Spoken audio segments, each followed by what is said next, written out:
ഭീകരാക്രമണത്തിൽ കൊല്ലപ്പെട്ട രാമചന്ദ്രനെ നാടൊന്നാകെ ചേർത്തുപിടിക്കുന്നതായിരുന്നു ഇടപ്പള്ളി ചങ്ങമ്പുഴ പാർക്കിലെ പൊതുദർശനം. അനേകായിരങ്ങൾ നിരനിരയായി എത്തി രാമചന്ദ്രന് അന്തിമോപചാരം അർപ്പിച്ചു.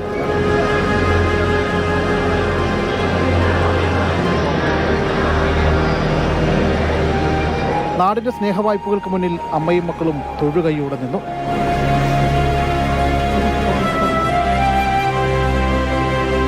ഇപ്പോഴും ഭീതി വിട്ടൊഴിഞ്ഞിട്ടില്ല ആരതിയുടെ മക്കൾക്ക്.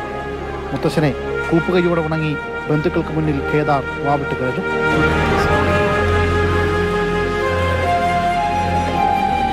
കാശ്മീരിൽ ഭീകരാക്രമണത്തിന് ശേഷം ആരതിക്ക് താങ്ങായി കൂടെ നിന്ന മലയാളി ജവാൻ ശ്രീരാജ രാജ്യം കാക്കുന്നതിനിടയിലും ആരതിക്ക് കരുത്തു പകരാൻ വീഡിയോ കോളിലൂടെ എത്തി.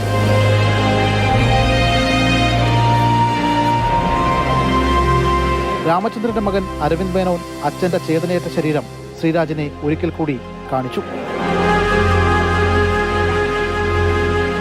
രാജ്യത്തിന്റെ ആദരവ് തന്റെ സല്യൂട്ടിലൂടെ ശ്രീരാജ് പങ്കുവച്ചു. രാജ്യസ്നേഹത്തിന്റെ കലളലിയിപ്പിക്കുന്ന ആ കാഴ്ചകൾ മാതൃഭൂമി ന്യൂസിന്റെ ക്യാമറയിൽ പതിഞ്ഞു.